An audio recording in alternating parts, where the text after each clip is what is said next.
Dan pagi hari ini saya akan berbincang melalui Zoom bersama dengan Mbak Putu Cantika, Equity Analyst NH Kurindo Sekuritas. Mbak Cantika, selamat pagi. Selamat pagi Mbak Prisa, selamat Sehat pagi ya? pemirsa IDX. Puji Tuhan sehat. Oke, Mbak Cantika, dari global kemudian dari dalam negeri tampaknya agak searah nih mengalami penguatan. Wall Street dini hari tadi naik udah 3 sesi beruntun dan juga S&P tinggal 0,9% saja di bawah level rekornya. Tapi IHSG naiknya tipis sekali nih kemarin. Peluang hari ini seperti apa? Iya, kalau dari global sendiri memang karena kan kekhawatiran pelaku pasar mungkin sudah mereda ya, karena banyak sekali sekarang untuk produsen dari farmasi ini yang mau untuk memproduksi vaksin dosis ketiga, dan ini dikabarkan bisa menetralisir dari varian Omicron. Ini juga cukup menjadi kabar yang menjadi angin segar untuk investor, karena bisa berhasil untuk meredakan kekhawatiran pelaku pasar. Namun untuk saat ini kalau dari global sendiri kita masih mencermati inflasi AS yang berada di level yang cukup tinggi, dan sekarang rally dari imbal hasil US Treasury Yield yang untuk tenor 10 tahun yang kembali menembus 1,5%. Sementara kalau dari sisi domestiknya ini kemarin ditutup cukup stagnan ya, walaupun akhirnya kemarin berhasil mencatatkan net buy asing yang cukup signifikan setelah mengalami net sell terus dari investor asing untuk beberapa hari. Dan kita lihat juga dari data domestiknya sendiri mencatatkan perbaikan, dan juga kemarin rilisnya IKK ini berada di level 118, dan ini kita lihat juga indikasinya cukup positif. Ini berartinya pelaku pasar udah cukup optimis terhadap perbaikan ekonomi, dan kalau secara teknikal pergerakan IHSG ini mungkin masih akan bergerak terbatas ya di level 6.550 sampai 6.650. 6.550 sampai dengan 6.650. 100 poin Iya. ya range-nya. Mm-mm. Oke, kalau akhir tahun Anda melihat atau dari NH Kurindo Sekuritas, IHSG akan ditutup di level berapa targetnya? Iya, kalau untuk dari NH sendiri, dari kita targetnya itu di around 6.800. Ini sebenarnya kan sudah sempat mengalami koreksi ya, walaupun di awal Desember, di akhir-akhir November itu udah sempat rally yang tinggi. Ini menurut kami cukup bagus sebenarnya posisinya, karena ini sekarang ini lagi masa cooling down, jadi masih ada ruang untuk IHSG menguat sekitaran ditutup di level around 6.800 proyeksi dari kita. Oke, itu dia ya peluangnya untuk indeks harga saham gabungan sampai dengan akhir tahun ini. Kita lihat rekomendasi saham pilihan dari Mbak Putu Cantika, Equity Analyst NH Kurindo Sekuritas. Dapat Anda saksikan di layar ada DMMX, akumulasi beli dengan support 2.680, resisten 2.930, KF beli dengan support 2.520, resisten 2.650, Telkom buy on weakness dengan support 3.920, resisten 4.250, Astra buy dengan support 5.775, resisten di 6.000. Kita ke DMMX, Mbak Cantika, apa yang menarik dari saham ini sehingga Anda rekomendasikan akumulasi beli? Iya, kalau untuk dari DMMX sendiri, ini pergerakannya udah cukup aktif ya dari beberapa hari ini. Kita lihat juga dari untuk sahamnya sendiri, pergerakannya membentuk doji star, juga ini stokastiknya juga golden cross, juga MACD-nya mengecil. Untuk secara prospeknya sih memang ini karena dia perusahaan untuk konten digital ya, dan ini outlook-nya memang untuk secara, kalau untuk digital ini masih menjadi perhatian dari investor juga, karena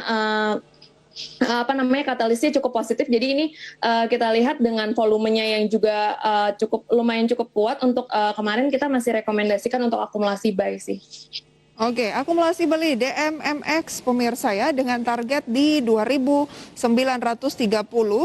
dan ini adalah digital media tambah Maxima TBK. Oke, dari akumulasi beli DMMX kita ke KF. Anda rekomendasikan untuk beli KF. Apa yang menarik? Padahal kan Omikron ini katanya belum ada korban jiwa, artinya belum ada yang meninggal gara-gara Omikron. Apa yang membuat KF akan menarik ke depan? Iya, kalau misalnya untuk KF sendiri sih kita lihat untuk dari sahamnya dulu ya kita lihat ini pergerakan sahamnya ini membentuk Morningstar ya dengan MACD-nya ini positif, stokastiknya juga Golden Cross. Oke, untuk sektornya sendiri kita sih optimisnya karena kemarin ini dia rilis laporan keuangan dan ini tercermin ya bahwa memang demand dengan adanya pandemi ini demand untuk obat-obatan ini cukup kuat. Mereka akhirnya terrefleksi dari latest resultnya yang mengalami labanya meningkat cukup signifikan, dan nantinya juga kita optimis dengan dengan adanya vaksin booster ini hopefully juga akan masih menjadi sentimen positif bagi untuk sektor farmasi sendiri. Oke, jadi lebih karena kedepannya ini adalah vaksin booster ya, bukan karena faktor ya pandemi jilid berikutnya atau Omikron gitu ya, lebih kepada vaksinnya nanti. Iya benar Mbak. Baik, Mbak Cantika, Anda bilang bahwa rekomendasinya adalah beli dengan resisten terdekat 2650. Oke, itu memang masih ada peluang, tapi supportnya di 2520. Sementara closingnya kemarin adalah di 2550. Kalau misalnya pagi hari ini taruhlah dia cooling down dulu dan turun dulu ke 2520-an atau di bawah 25, apakah sebaiknya jangan masuk dulu atau gimana? Iya, kalau kita sih ngelihatnya untuk KF sendiri ini untuk beberapa hari ini masih bisa dicermati ya Mbak. Soalnya memang pertama kemarin juga masih rilis laporan keuangan, ini masih bagus sekali. Juga kita lihat outlook-nya ke depannya. Untuk beberapa hari ini kita memanfaatkan momentum aja sih Mbak. In case kalau misalnya ini sempat akan terkoreksi ini bisa dikoleksi. Oke. Di harga yang lebih bawah. Jadi ini hanya memanfaatkan momentum dari informasi labanya yang melesat 711% hingga kuartal kedua ya? Iya. Oke, itu dia rekomendasinya untuk KF. Buy berdasarkan teknikal aja ya, Mbak Cantika ya? Iya. Baik, Telkom buy on weakness. Masih legit ya Telkom ini, Mbak Cantika? Iya, Telkom ini sebenarnya udah menguat cukup signifikan, tapi kita lihat ini sebenarnya kalau untuk Telkom ini bisa untuk jangka pendek dan jangka panjang.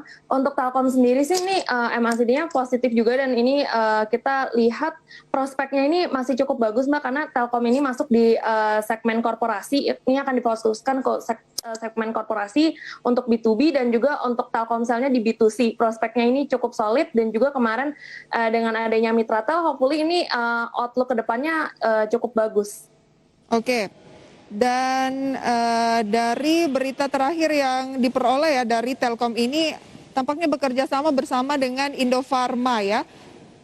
Indofarma untuk mengembangkan ekosistem dan produk kesehatan. Kemudian juga ada Telkom kenalkan aplikasi untuk bantu kembangkan industri pariwisata. Ada cukup banyak sebenarnya hal-hal yang dilakukan oleh Telkom untuk menggenjot dari sisi kinerja.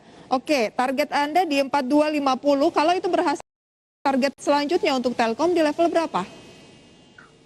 Di level di sekitaran 4.350 Mbak. 4.350. Ya? Baik, itu dia rekomendasi untuk Telkom. Satu lagi rekomendasi Anda hari ini yaitu Astra International. ASII Anda rekomendasikan untuk di-buy di support 5775, resisten di level psikologis 6.000. Iya, untuk ASI sendiri kita lihat ini memang kemarin sempat terkoreksi ya around 2%-an, tapi kita lihat juga untuk outlook-nya juga positif karena mereka juga punya subsidiari dari ada CPO juga yang harga komoditas kemarin cukup menguat signifikan ya. Jadi ini menjadi katalis positif bagi ASI, dan kita lihat juga dengan adanya perbaikan ekonomi ini di semester 2 volume untuk volume untuk otomotifnya juga sudah mengalami peningkatan. Jadi kalau kita mengukur dari secara itunya dan juga untuk secara dari teknikalnya kita masih rekomendasikan buy sih Mbak. Kalau 6.000 berhasil dicapai dan break di level tersebut, target Astra selanjutnya di posisi berapa? Kalau untuk ASI sendiri itu ini tipis ya di sekitaran 6.200-an Mbak. Oke. Untuk next resistance-nya ya. Baik, ada DMMX, akumulasi buy, KF buy, kemudian Telkom buy on weakness, dan ASII buy. Rekomendasi dari Mbak Cantika pada pagi hari ini. IHSG peluangnya pagi hari ini kemarin kan ditutupnya agak-agak tersendat gitu ya, meskipun naik tipis sekali 0,02% tampaknya. Peluangnya hari ini singkat saja seperti apa? Iya, untuk peluangnya hari ini masih bergerak terbatas aja sih Mbak di 6.550 dan sampai 6.650. Kemarin IHSG udah berhasil masih berada di level psikologisnya 6.600-an. Jadi kita masih cukup positif walaupun rentangnya masih bergerak sempit ya. Oke, peluangnya masih akan terbatas, range-nya di posisi 6.650 ya, target terdekatnya ya. Iya. Dan 6.550 adalah supportnya ya. 6.550 sampai 6.650. Oke.